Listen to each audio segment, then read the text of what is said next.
विधि 22 साल की नवयुवती थी जिसका अपनी दादी के अलावा दुनिया में कोई नहीं था। अचानक एक दिन दादी की मौत हो गई। विधि अब दुनिया में बिल्कुल अकेली रह गई थी। उसके बॉयफ्रेंड सनी के अलावा अब उसका इस दुनिया में कोई सहारा नहीं था। एक दिन विधि दादी की अलमारी खोलती है जिसमें उसे एक पुरानी बैंक की पासबुक और लॉकर की चाबी मिलती है। विधि बहुत हैरान हो जाती है। वो जानती थी दादी कितनी मुश्किलों से घर चला रही थी। फिर ऐसे में उनके पास से मिली ये लॉकर की चाबी देखकर विधि के मन में सवालों की झड़ी लग गई थी। ऐसा क्या है उस लॉकर में जिसके बारे में दादी ने उसे आज तक नहीं बताया? सवाल बहुत सारे थे जिनका जवाब ढूंढना था। दादी की डेथ सर्टिफिकेट लेकर जब वो बैंक पहुंची तो उसे दादी की लॉकर का एक्सेस मिल गया।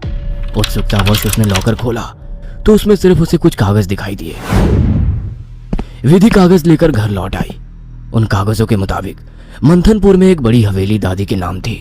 इतनी बड़ी हवेली है दादी के पास और हम सालों से इस 2 कमरे के किराए के मकान में जी रहे हैं। ऐसा क्यों किया दादी ने? खैर जो भी बात हो, अब तो ये हवेली मेरी है। मैं कल ही मंथनपुर के लिए निकलती हूँ। अगले ही दिन वो मंथनपुर के लिए निकल गई थी। बड़ी अजीबोगरीब सी जगह थी ये। मेन रोड से हवेली की तरफ जाने वाली सड़क बिल्कुल सुनसान थी। गाड़ी तो क्या, पैदल चलता हुआ भी कोई इंसान नहीं दिख रहा था। सड़क पर गहरा सन्नाटा पसरा हुआ था। सड़क के दोनों तरफ घने ऊंचे पेड़ लगे थे। इतने पेड़ पौधे होने पर भी वहां किसी भी पक्षी का कलरव नहीं था, कोई जानवर नहीं। धीरे धीरे अंधेरा हो रहा था। सड़क किनारे लगे घने पेड़ अब जंगल की तरह दिखाई पड़ रहे थे। सड़क पर फैली खामोशी अब विधि को डरा रही थी। कुछ ही देर में वो पैदल चलते हुए हवेली तक पहुंच गई थी। हवेली काफी पुरानी दिखाई पड़ रही थी। ऐसा लगता था कि सालों से वहां किसी ने पैर ही नहीं रखा।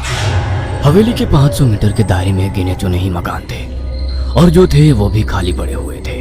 विधि के मन में कुछ अजीब सी उथल पुथल मची हुई थी। मेन गेट खोलकर वो हवेली के अंदर पहुंच गई। अंदर का नजारा देखकर वो दंग रह गई थी। पूरी हवेली जगमगा रही थी। अंदर महंगे फर्नीचर और सजावटी सामान देखकर विधि का मुंह खुला का खुला रह गया था। अरे वाह, ये हवेली तो बहुत वेल मेंटेन्ड है। लगता है यहाँ जरूर कोई रहता है। हेलो, कोई है? कोई है यहाँ? विधि पूरी हवेली में घूमकर वहां रहने वाले व्यक्ति को ढूंढ रही थी। ढूंढते ढूंढते वो हवेली के अंदर आकर देखने लगती है। तभी एक बूढ़ी औरत ना जाने कहां से विधि के सामने आ जाती है। बूढ़ी के चेहरे पर गहरी झुर्रियां थी और कमर झुकी हुई थी। काला लबादा पहने, आधा मुंह पल्लू में छिपाए वो औरत बेहद डरावनी लग रही थी। आउच! डरा दिया आपने। क्यों आई हो यहाँ? लौट जाओ। मैं कहीं नहीं जाने वाली, ये मेरी हवेली है। बाय द वे, आप कौन? यहाँ कोई नहीं रह सकता, शैतान रहता है यहाँ। लौट जाओ। शैतान? Very funny. अच्छा, तो हवेली हड़पने के लिए ये स्टोरी बनाई है आपने?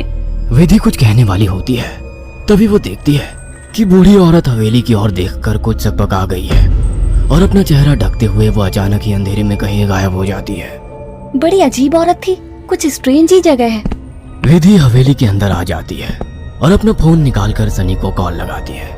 हेलो सनी, तुम विश्वास नहीं करोगे, ये हवेली तो हमारी सोच से भी ज्यादा खूबसूरत है। तुम बस जल्दी यहाँ आ जाओ। हाँ, मैं आज रात को ही निकलता हूँ। सुबह मिलते हैं, बाय। अगले दिन सुबह सनी भी हवेली पहुँच गया था। अरे यार, कहाँ फंसा दिया विधि ने। अंदर जाने तक का रास्ता नहीं है। हर तरफ झाड़ियाँ, पेड़ पौधे।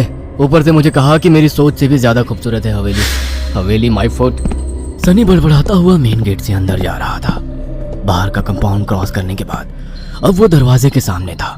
उसके नॉक करने से पहले ही दरवाजा खुद ब खुद खुल गया। सनी हैरान रह गया था। अंदर पहुंचकर उसने देखा हॉल में कोई भी नहीं है। विधि को पुकारते हुए वो अंदर बेडरूम की ओर बढ़ गया। बेडरूम के अंदर का नजारा देखकर सनी ने दांतों तले उंगलियां दबा ली। विधि अंदर बेड पर बैठी हुई थी। उसके लंबे बाल खुले हुए थे और उसके चेहरे को ढके हुए थे। बालों के बीच से उसकी लाल खून आंखें दिखाई पड़ रही थी। दोनों हाथ और पैरों की मदद से वो बेड पर ऐसे बैठी हुई थी मानो कोई जानवर हो। उसकी खूबसूरती गुलाबी त्वचा जगह जगह से कटी थी और सफेद पड़ गई थी। विधि को देखकर सनी जोर से चिल्लाया, विधि, ये क्या हो गया तुम्हें? सनी की बात सुनकर विधि ने डरावने अंदाज में गर्दन टेढ़ी की। अब उसके चेहरे पर से कुछ बाल हट गए थे। वह भयानक आवाज के साथ हंसने लगी। उसके मुंह से किसी जानवर की तरह लार गिर रही थी। अचानक ही वह पूरी ताकत से चिल्लाई। विधि के बाल हवा में उड़ रहे थे और चेहरा चीखते हुए और भी भयानक होता जा रहा था। काले दांत, और सफेद पड़ चुकी आंखें आकार में बड़ी होती जा रही थी। सनी के अंदर और देख पाने की ताकत नहीं बची थी। अपनी पूरी ताकत लगाकर वो कमरे से बाहर की तरफ भागा। बाहर हवेली के दरवाजे तक पहुंचा ही था कि विधि की दर्द से भरी आवाज सुनाई पड़ी। सनी, मुझे छोड़कर मत जाओ, मुझे बचा लो। सनी, ये मुझे नहीं छोड़ेगा। बहुत दर्द हो रहा है, बहुत दर्द हो रहा है। विधि जोर जोर से रो रही थी और सनी को रोकने के लिए बोल रही थी। विधि की ऐसी दर्द भरी आवाज सुनकर सनी तड़प उठा और दौड़कर उसके कमरे की तरफ वापस आ गया। ये सब क्या हो गया विधि? ये सब क्या हो गया? मैं क्या करूं, बोलो। बहुत भूख लगी है, तेरा खून पीना है। इतना कहकर विधि अजीब तरीके से मुस्कुराने लगती है और अपने हाथों और पैरों की मदद से जमीन पर रेंगते हुए सनी की ओर बढ़ती है। सनी बिजली सी तेजी दिखाकर कमरे से बाहर निकल आता है और कमरे का दरवाजा बाहर से बंद कर देता है। सनी की कुछ समझ नहीं आ रहा था। वो विधि की मदद करना चाहता था। उसे ऐसी हालत में छोड़ना उसे मौत के मुंह में धकेलने जैसा था। वो बाहर जाकर मदद मांगने का निर्णय लेता है और तुरंत बाहर निकल आता है। हवेली के अंदर दूर दूर तक केवल सन्नाटा छाया हुआ था। अंदर से रह रहकर विधि की दर्द भरी चीखें सुनाई दे रही थी। मदद की उम्मीद में सनी दौड़ते हुए आगे भागे जा रहा था। तभी उसकी नजर एक चर्च पर पड़ी। चर्च काफी जर्जर हालत में था।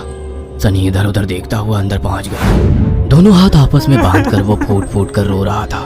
Please God help me, please. कहाँ जाऊं मैं? किससे मदद मांगू? प्लीज। कोई प्रॉब्लम है क्या? मुझे बता सकते हो?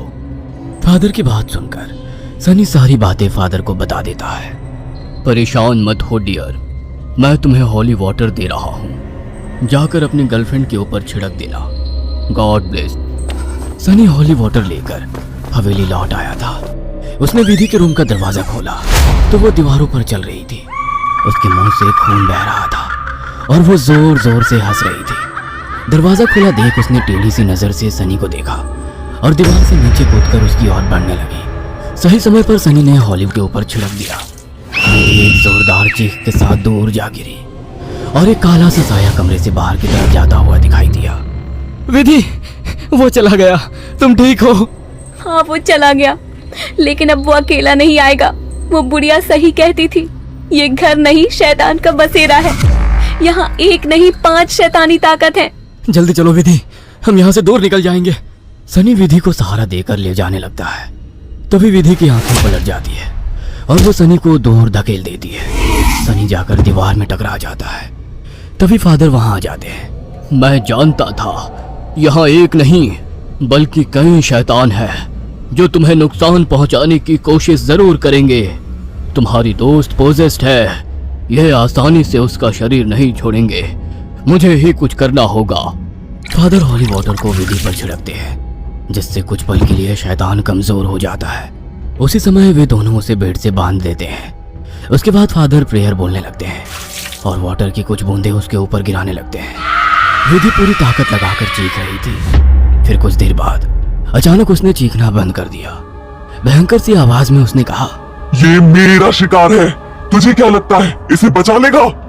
इसके बाद विधि ने झटके से अपने दोनों हाथों पर बंधी रस्सी को खींचकर तोड़ दिया और अपने हाथों और पैरों को उल्टी दिशा में मोड़ने लगी। कट कट की आवाज के साथ उसकी हड्डियों के टूटने की आवाज आ रही थी। विधि की दिल को चीरती चीखों को सुनकर सनी की आंखों से भी आंसू बह रहे थे।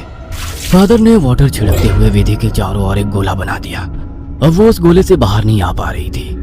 फादर लगातार प्रेयर कर रहे थे। अचानक कड़ाक की आवाज आई और विधि की गर्दन पीछे की तरफ घूम गई। विधि का शरीर निढाल होकर जमीन पर गिर गया। सनी पागलों की तरह विधि विधि चिल्ला रहा था।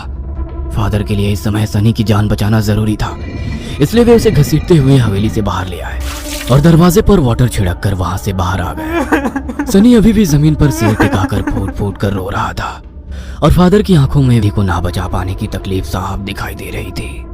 अगर आपको हम